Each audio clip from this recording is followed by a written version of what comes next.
DMTV, Bilile Kamalo Banaibele.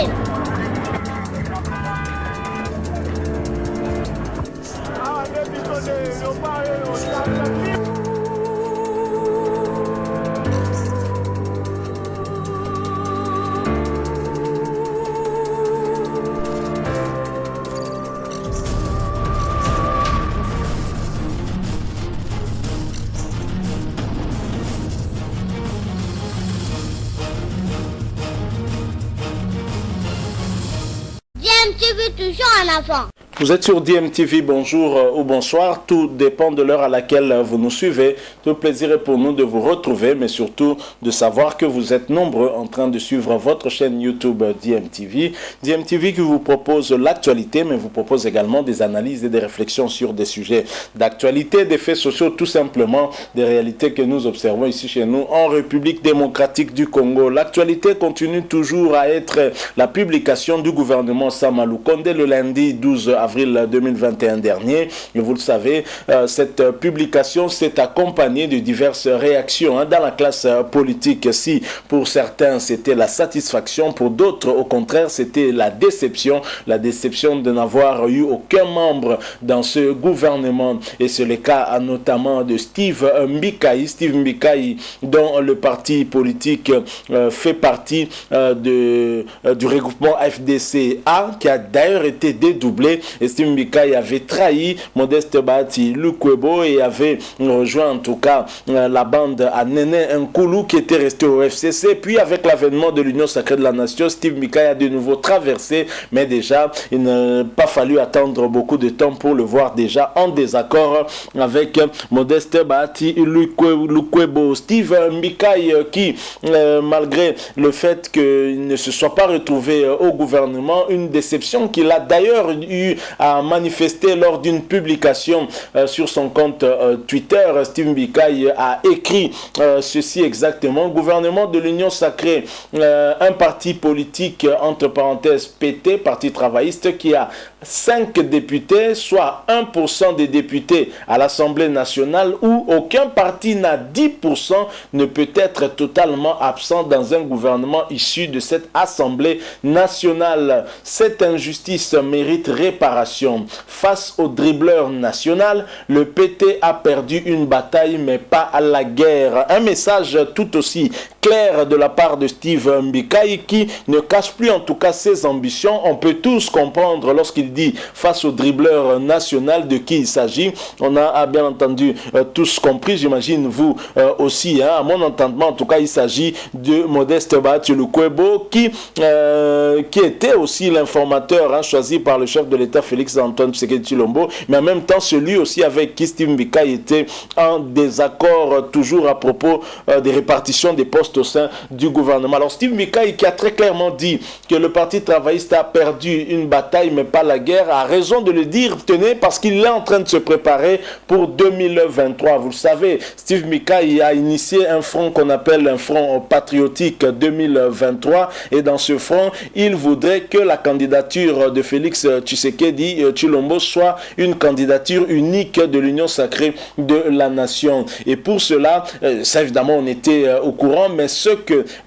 l'on ignorait est que cette ambition que Steve Mbikaï continue à nourrir de plus en plus, c'est qu'il soit lui-même porté candidat Premier ministre de Félix Antoine Tshisekedi pour 2023. Je propose d'écouter ce que ces militants disent à ce propos, ce slogan, et ensuite nous allons bien sûr revenir pour placer un petit mot par rapport à tout cela et bien sûr conclure notre sujet. Je rappelle que vous suivez votre chaîne YouTube DMTV. Si vous n'êtes pas encore abonné, s'il vous plaît, abonnez-vous et n'oubliez pas d'activer la notification juste en cliquant sur cette petite cloche qui vous permettra de ne plus rien manquer des prochaines vidéos que nous allons vous proposer. Suivons cet extrait, nous nous retrouvons bien sûr tout de suite après. 2023, Fatih Président, Mbikaï Premier Ministre. 2023, Fatih Président, Mbikaï Premier Ministre. 2023, Fatih Président, Mbikaï Premier Ministre.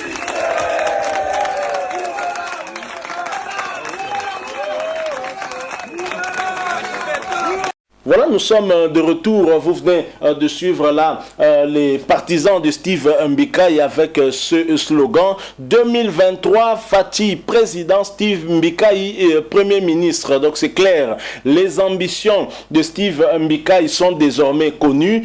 Ses ambitions sont claires. Steve Mbikai travaille dans la durée. Il se voit déjà en 2023 être le premier ministre du chef de l'État Félix-Antoine Tshisekedi. Alors si pour Félix les choses peuvent être simples, si il est plébiscité candidat unique de la plateforme, appelons ça ainsi, Union sacrée de la nation, pour Steve Mbikai ce ne sera pas facile parce que là il faudrait avoir la majorité à l'Assemblée nationale. Je vois mal un parti qui aurait 5 députés sortir un premier ministre, donc il faudra travailler pour avoir en tout cas un maximum de députés qui vous donnera un poids politique et qui obligera en tout cas le chef de l'État quelque part à vous désigner comme premier ministre.